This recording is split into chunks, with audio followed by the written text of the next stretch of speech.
If you're gonna do something, you better do it now. At this point, it seems like each new generation are No matter how powerful, getting their own take on the classic web-slinging vigilante from Queens. Nixon 5. That's it. It's over. Bam, here in the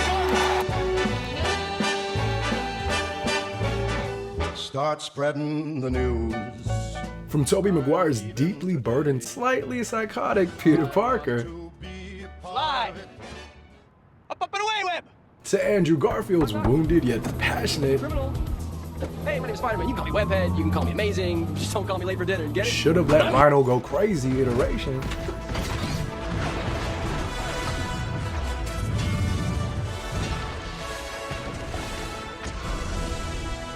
Tom Holland's wide-eyed vulnerability with the upcoming Spider-Man Brand New Day, I'm Spider-Man. and even Peter B. Parker and the youthful tenacity of Miles Morales in the Spider-Verse movies.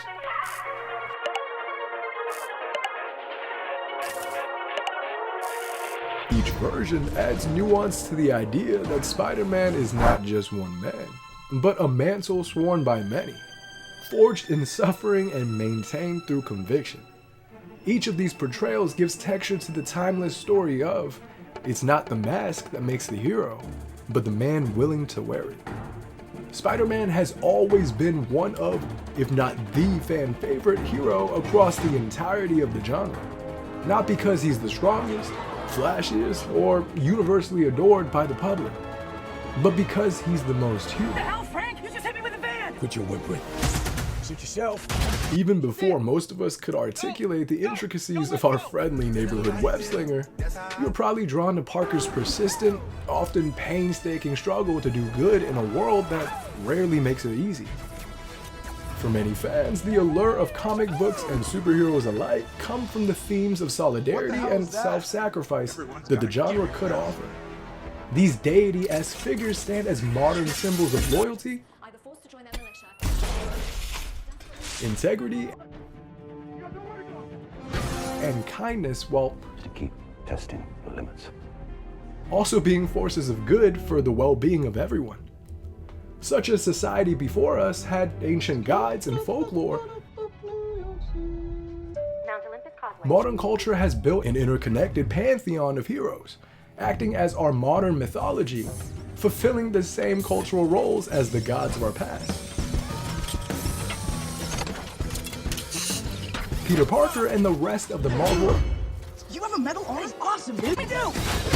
and DC cast provide archetypal heroes, moral instruction, and secular messianic figures that reflect our society's evolving hopes, anxieties, and values. Just as the Greeks had Hercules or Odysseus to teach communities how to navigate life, superheroes serve the exact same function. The mythology of Spider-Man offers one of the most resonant depictions of the modern everyman in pop culture. Unlike counterparts who are shaped by divinity, technological innovation, and abundant wealth, Spider-Man emerges not from grandeur, but from normalcy. Peter Parker is just some guy from Queens. He pays rent, maintains relationships, and carries the crushing weight of guilt and grief like the rest of us. All while fighting some of the most devious mutants Stan Lee could come up with. Oh, I'm counting on that. What makes it so compelling for nearly 7 decades is that anyone can wear the mask. Currently serving a life sentence. To be heroic is not to rise above human condition, but to endure it with compassion, courage, and great responsibility. With great power comes great responsibility. Line from New York One chopper, an Oscorp truck carrying plutonium has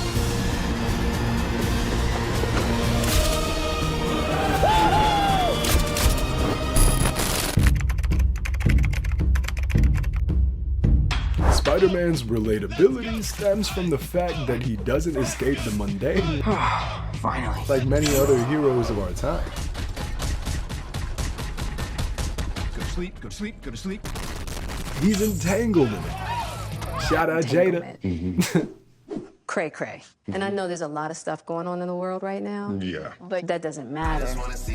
His battles against villains like Doc Ock, the Green Goblin, and Vulture often Thanks for meeting me, serve as Doc. metaphors I've been reading about you. I'm listening. I'm not sure how I got here. Has to do with Spider-Man, I think. for the deeper existential pressures of adult life: grief, Hi, my obligation, name is Peter Parker. shame, and moral You don't compromise. remember me, but we used In to know most each other. iterations of our Something hero's bad was gonna story, happen, and the only way to stop it was to make everyone forget about me. Peter's struggle isn't merely to stop villains, but to hold together the fractured pieces of his identity. No, he doesn't have Alfred there to pick up the pieces, or Jarvis to take out the trash. Keeping you alive is also killing you. Miss Potts is He's approaching. simply someone who's trying to do the right thing, even when the cost is higher than average. This is why so many critics and fans alike argue Spider-Man not only resonates as a superhero, but a mirror of the human experience. Since we all are, in one way or another, caught in our own webs, stuck between a version of who we are and who we want to become. In some ways, each villain in the universe stands as a symbol of some burden in modern life. Death, What does it matter to you anyway? rage, Dream is dead, and these monstrous things should be. revenge, and failing the ones that we love. Nobody makes my decisions for me. What makes these battles so compelling is that they're almost always intertwined some way with Peter's regular life.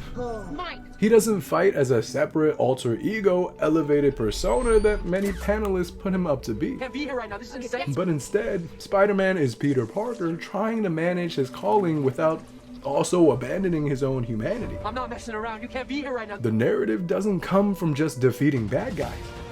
It's not Power Rangers. Come on.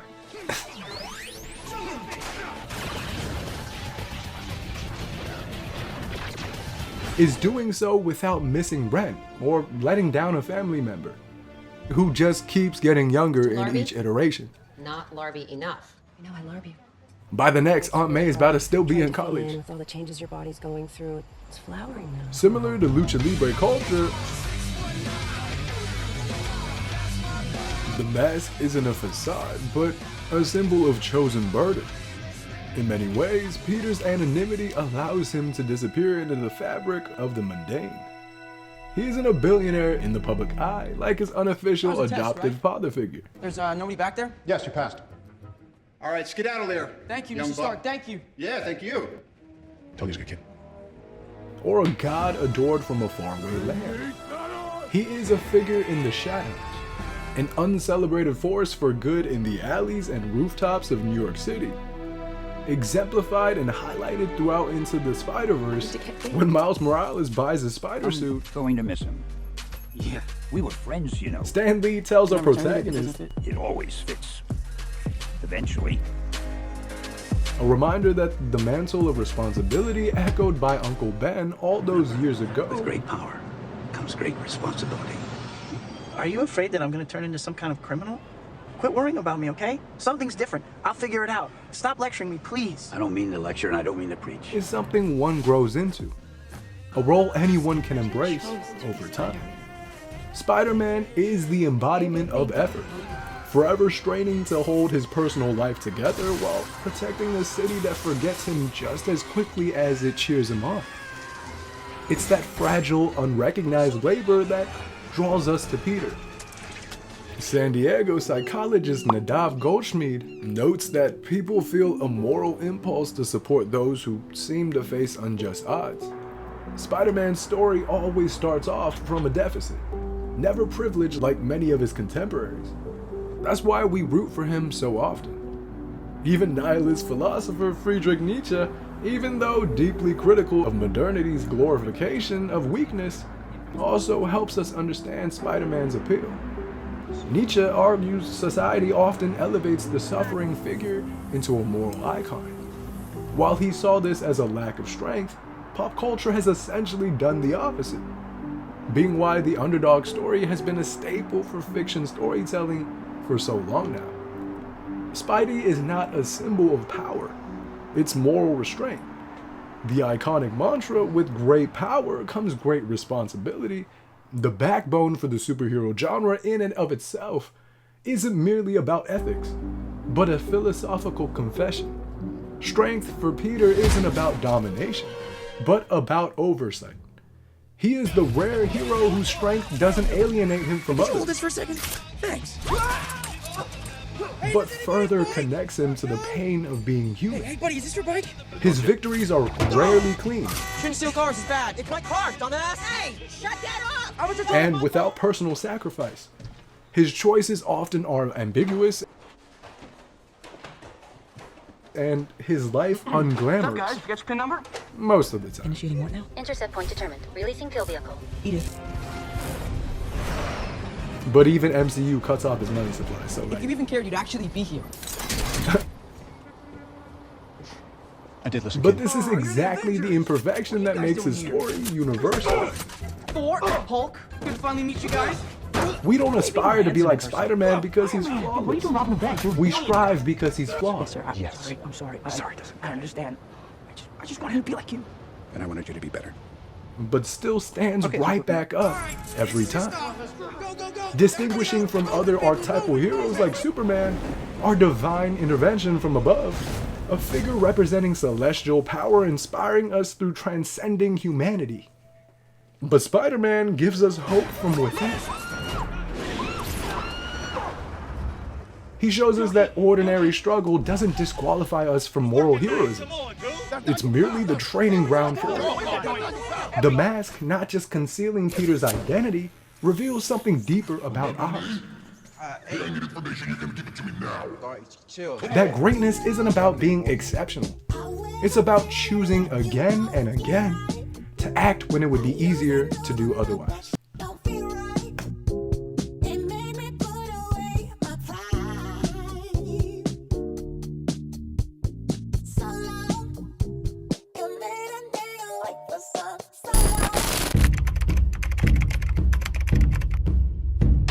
Spider-Man Brand New Day marks a radical thematic de-escalation for the MCU, stripping Peter Parker of Stark Tech mentorship and global Avenger status, releasing in theaters at the end of the month on July 31st.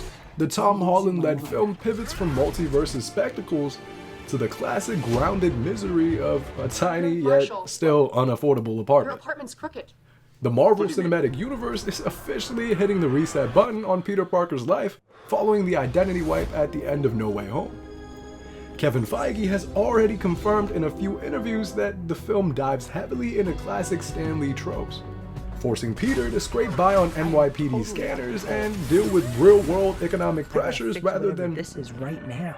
relying on Tony Stark's billionaire tech like Holland's original trilogy. Parker, how'd you pay for these? Instead of the Tony Jr. that the first three films had generally given fans, this fourth installment brings us back to boots to ground morality Control. One we can't even see. and philosophy that were made famous by Lee and the artist Steve Ditko all the way back in '62. On Spider-Man. Like all other post-Age of Ultron titles, the plot directly parallels the narrative from a modern comic book run.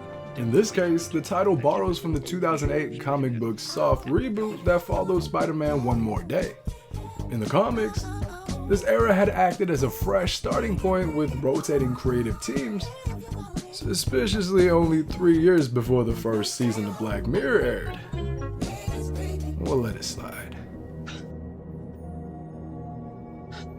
Marvel instituted a writer's brain trust and a high-frequency publication schedule to return Peter Parker to his quintessential down-on-his-luck roots. You're the only one who's immune to it. This time around, the MCU tackles the heavy emotional fallout of complete isolation. Peter is entirely cut off from his support system, that being MJ, Ned, and Aunt May, forcing him to rebuild his identity from scratch in a world that has completely forgotten both him Think I might go see how MJ's doing. and his witty alter ego. You're not gonna get away with it. Thankfully, unlike the cluttered comic book arc, Feige is reportedly moving away from standard comic adaptations, Holland even revealed, because of course Motor Mouth Tommy here spoiled another major blockbuster release that he's a part of. Get a grip, There's a shot in Tom. that trailer where I get punched by Hydro Man, and in the day I'm sitting on the ground on this thing called a ratchet. So you basically, you're attached to this machine, they press the button and you zoom backwards, smash into a wall. You think we need one more? You think we need one more? All right, we'll get one more. If I'm honest with you, I actually know nothing about this movie. I'm not allowed to read the scripts because I'm so bad at keeping secrets for this exact reason. I would want to tell you all the secrets, and I just don't know them. I know I play Spiderman, who's a kid from Queens. That's right. The film explores a grotesque physical mutation, or spider puberty, if you will. Y'all couldn't come up with a single better way of phrasing this concept? I'll give you 3. Metamorphosis, a nod to the classic comic arc where Peter's powers actually undergo a biological evolution. Or ecdysis, the biological term for a spider outing its exoskeleton. Give it a minute to marinate. Or even take radiative maturation. Literally any way to describe superhero growing pains other than arachnid acne and venomous voice cracks. Although, that last one sounds kind of tough. Wendy's Frosty Chino? Are you like Frosty Rick now? Oh wow. The trailers and many high-quality leaks, because it wouldn't be a Marvel release if there Do you all weren't, survive the film? Are there characters that don't make it? show Peter undergoing a biological crisis where he collapses and wakes up shooting organic webbing, echoing the Tobey Maguire era from the early 2000s. Which I'm completely and utterly here for. I was waiting on them realizing how counterintuitive a web-slinging Apple Watch on a radioactive hero does to the narrative. Since he now lacks the overpowered assistance from Stark Industries to combat this eternal crisis,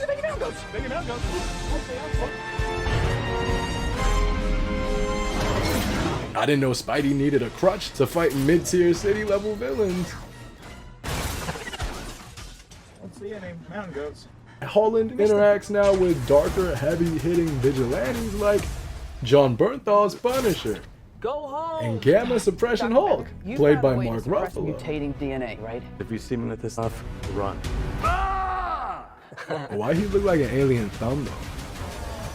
With a far bigger encompassing role for both stars, unlike the 30-second cameo from Daredevil earlier in the series, leading to what fans have been begging for the MCU to pivot to ever since the release of Deadpool. Maximum effort.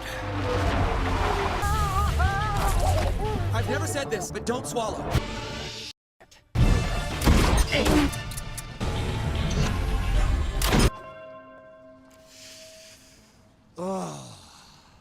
I'm touching myself tonight. Throwing Peter into a much grittier, violent corner of New York, or Hell's Kitchen. Beginning with Spider-Man Brand New Day, Holland is set to star in his own standalone trilogy, without the inclusion of Robert Downey Jr. by his side. This is all I have. I'm nothing without this suit. If you're nothing without this suit, then you shouldn't have it. Not to mention being a central beacon for upcoming crossover and Avengers films. It would seem the passing of the baton, started an entire decade ago, Yeah, give that a look. has finally come to fruition. So after the press conference, Happy will show you your room, your new quarters. With everything starting to mimic that of the original Sam Raimi trilogy, still arguably the best Spider-Man trilogy, if we just take out that dancing bit. Tobey, you look like a maniac.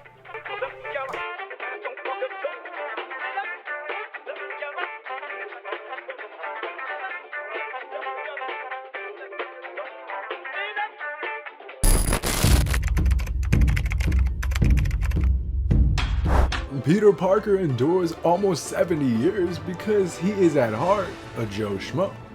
Spider-Man's brilliance lies not in radioactive bloodlines or superhuman mobilities. Kind of. Just give me a sec. Give me a sec. I'm not in high school anymore. But in his consistent, often painful moral clarity. He's a guy who not only has to juggle the responsibilities of an entire city on his shoulders, but who wrestles with rent, grief, guilt, and love like the rest of us. And despite the ever temptations from the universe, refuses to stop caring. That's essentially the problem with modern day superhero IPs, and why even after almost 4 completed trilogies in the last couple of decades, still runs the box office when it comes to cinematic comic book adaptations. The problem lies in the narrative structure of superhero stories, whether cinematic or in the comic realm, which, although presents characters' developments and complex backstories most of the time, can also show the same predictable plots. Italian philosopher Umberto Eco argues that the problematic aspect of the superhero genre in pop culture is its anti-narrative foundation, which acts as another double-edged sword in AAA producers, and at the same time is the most prominent reason for its long-lasting, wide-ranging appeal. It's always been weird to me that in narratives like Superman involving a mythic figure that dawns upon humanity, Umberto even argues this presence would naturally change society in many ways, challenging collective beliefs and especially societal institutions. For crying out loud, he's literally a godlike alien, and everybody's just chill with it. In comic book logic, neither Superman nor Metropolis is ever allowed to change in any way, maintaining the IP and allowing the studios to forever reuse the plot with newer stars. In some ways, outside of some newer exceptions, this immense power is only used to maintain the status quo. But Spider-Man has always felt different. His heroism isn't found in perfection, but in perseverance.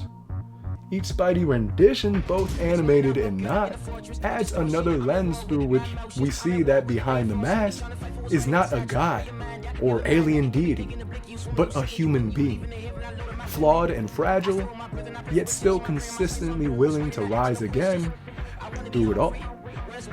This is what renders Peter Parker ethically unique. With great power comes great responsibility isn't just a slogan, but a moral formation rooted in virtue and realism.